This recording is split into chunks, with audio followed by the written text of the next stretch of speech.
को कितनी सीटें आने जा रही हैं। यहाँ पे आपके इंडिया गठबंधन के जो लोग हैं वो बोल रहे हैं कि 150, 200 से हार्डली इतना सीट से ज्यादा एनडीए गठबंधन को नहीं आने जा रहा है। 400 के पार पूर्ण बहुमत के साथ 400 पार कर एनडीए सरकार केंद्र में सत्तारूढ़ हो रही है और आदरणीय नरेंद्र मोदी जी भारत के तीसरी बार प्रधानमंत्री बनने जा रहे हैं।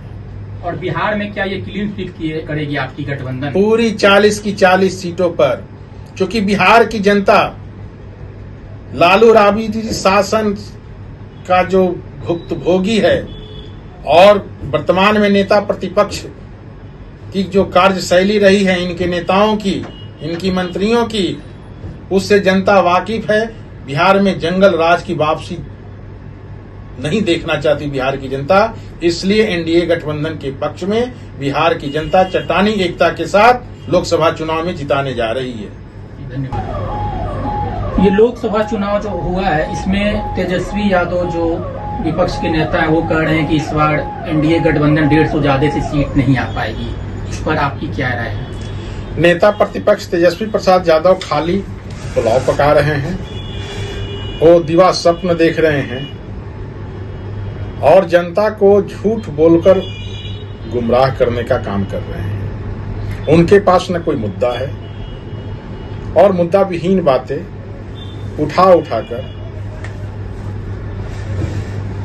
किसी भी तरह जनता को मुद्दा से अलग हटाकर सिर्फ वो जनता को गुमराह कर रहे हैं। वो कहीं भी चुनाव में है नहीं। उन्होंने अपने घोषणा पत्र में एक और नौकरी का जिक्र किया है और बोला है कि हमने नौकरी दिया है इसलिए हमें लोग वोट देंगे। 17 महीना में जो काम हमने कर दिखाया वो नीतीश कुमार ने 18 वर्षों में भी नहीं किया है। तेजस्वी प्रसाद यादव का बिहार का सीएम थे क्या कि उन्होंने काम कर दिया?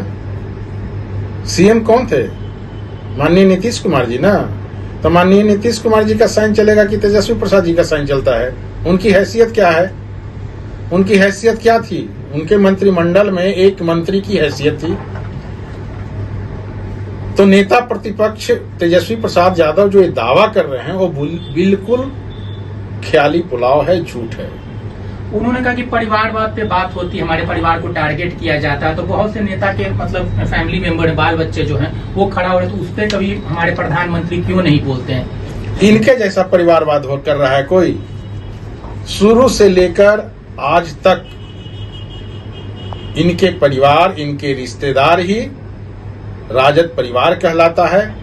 टिकट से लेकर लोकसभा चुनाव हो, विधानसभा चुनाव हो या राज्यसभा का चुनाव हो, बिना ये परिवार के रहते हैं। तेजस्वी प्रसाद यादव बिना परिवार के रहते हैं। आज भी जो 14 जो सीट बांटे हैं उसमें 2 सीट तो अपने घर के दी है बहन को। उनको और राजद में कार्यकर्ता नहीं दिखता है। परिवारवाद के पोषक है यह परिवार, राजद परिवार, और यह परिवार किसी का नहीं है। कोई कार्यकर्ता कह ले कि राजद से उसकी कुछ अपेक्षाएं पूरी हो जाए तो नहीं होगी। ये डबल इंजन की जो सरकार है, ये 24 में फिर से मान लीजिए एनडीए गठबंधन की सरकार बनती है तो इससे क्या बिहार को विशेष राज्य या विशेष पैकेज मिलेगा? देखिए, बिहार को विशेष राज्य को दर्जा दे देने से ही मतलब नहीं सकता है। मतलब सकता है कि आपको केंद्र से कितनी राशि आवंटित हो रही है, कितनी बजट मिल रही है और आपका राज्य विकासशील है कि नहीं। हमारा राज्य जब से केंद्र में एनडीए की शासन बनी है, एनडीए सरकार जब से केंद्र में सत्तारूढ़ हुई है, बिहार में भी एनडीए की सरकार सत्तारूढ़ हुई है, तो नीतीश जी के कार्यकाल में बिहार निरंतर प्रगति के पथ पर अग्रसर है। चाहे वो किसी भी फैक्टर की बात कर लें, सड़क, बिजली, पानी, चिकित्सा, कोई भी क्षेत्र हो। अच्छा, ये शराबबंदी जो नीतीश कुमार ने किया है तो मतलब एक तो बहुत बड़ा ये कदम सरकार ने उठाया। उनको रेवेन्यू का लॉस भी हो रहा है, सरकार को आर्थिक क्षति भी हो रही है, उसके बाद भी उठाए। तो इससे मतलब क्या, आप तो घूमते रहते हैं, आपको हमेशा हम लोग देखते रहते हैं मीडिया में, आप गाँव देहात उधर इलाके में भी जाते हैं, तो इसमें महिलाओं का क्या राय है? महिलाएं क्या इस शराबबंदी से खुश है? क्या ये सक्सेस है, सक्सेसफुल है, सफलतापूर्ण है ये? देखिए, सरकार कानून बनाती है, विचारधारा 2 रहती है। आत्मा में भी 2 विचारधारा है, राक्षसी और ईश्वरीय।